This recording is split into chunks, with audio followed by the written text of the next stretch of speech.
Does your restaurant menu sell your food? This is the importance of having enticing menu descriptions. Have you ever walked into a restaurant, picked up their menu and walked out? I know I certainly have. If the menu is written as an afterthought, I don't want to eat their food. Why? Because as a first impression, the menu tells you so much about what's going on behind that closed kitchen door. When a chef or restaurant owner doesn't care enough about how he presents his food on the menu, how much will he care about how he presents it to you? The same amount of thought that you as a restaurateur put into creating your dishes must also go into creating your menu. If you know you make the best grilled salmon dish in town, how will you present that information to your guests? You must have a menu that sings the praises of your food without sounding too self-serving.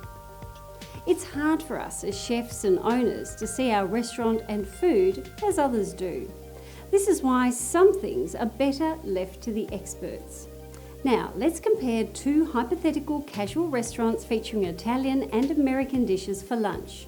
Here's the menu as it was initially presented.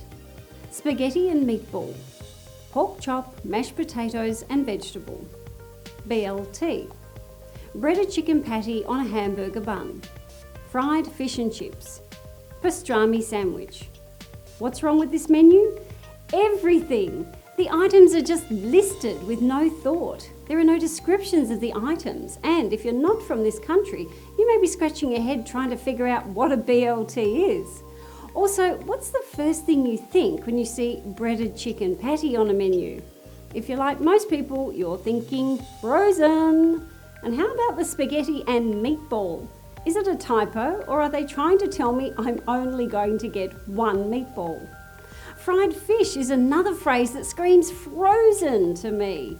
And from everything else I see on the menu, I just know the fries are frozen and will come to my table greasy, limp and cold. If this restaurant wants to stay in business, they need to up the ante. If they're using quality foods, then they need to let their customers know. If they're using subpar items, they need to start buying quality ingredients. Customers today are very knowledgeable about food. If you don't serve quality, they won't be back. However, if you do serve them quality food, they will gladly pay the higher prices those menu items will command. Now let's take that before menu and present it so that it sells itself to the customers. Here's the revised menu. Spaghetti with meatballs. Fresh pasta covered in our house-made sauce accompanied by 3 large meatballs made with a combination of beef and pork, fresh spices and herbs. Pan-seared pork chop. 1 perfectly pan-seared juicy pork chop served with herb-dusted fingerling potatoes and butter-roasted asparagus. Not Your Mother's BLT. Crisp applewood smoked thick sliced bacon piled high on freshly toasted artisan 12-grain bread with spring greens, heirloom tomatoes and a light touch of our house-made aioli. Breaded herbed chicken breast on a ciabatta roll. Our breaded herb chicken breast served on thick sliced toasted Italian bread, a touch of our house-made vinaigrette and topped with fresh greens and sliced heirloom tomato. Fish and chips. 2 tender white fish fillets lightly battered in a tempura-style batter, deep fried and served with crispy French fries. Slow smoked pastrami on New York deli rye. We start by generously rubbing a beef brisket with our special dry rub. It then smokes for up to 12 hours. Once it's done to melt in your mouth tenderness, we take it a step further by gently steaming it to get all the juices flowing. It's hand-sliced hot out of the steamer and piled high atop a thick-cut New York rye, served with a side of our house-made coleslaw and a dill pickle.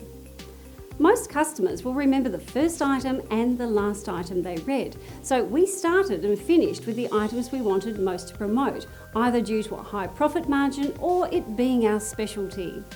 There are additional ways to draw your customers' attention to particular items. Borders, coloured typeface, stars, bold type, etc. These are all part of the menu layout helping your menu communicate successfully. Once you have a menu that works for you, remember that every server in your restaurant should be completely knowledgeable about each menu item. When a customer asks a question, your server must know the answer without running back to the kitchen to check. Consider cheat sheets for your servers and tell them it's part of their job to study the items and be ready to handle any customer inquiries they may get. A cheat sheet should also help the server upsell the customer and direct them to beer, wine, salads, desserts, and any other additional items which can bolster the overall ticket price.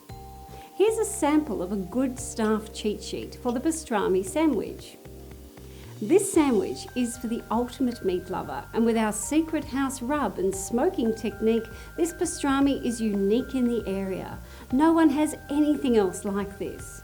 Our imported XYZ beer is a great match with this sandwich, or if you prefer a wine, the deep hickory smoke flavours in the pastrami pair very well with our XYZ Burgundy. Don't forget to save some room for our New York style cheesecake for dessert to complete your New York deli experience. In today's highly competitive restaurant business, something as simple as updating your menu, training your staff about each dish, and presenting it in a way that guarantees a higher profit can mean the difference between success and failure.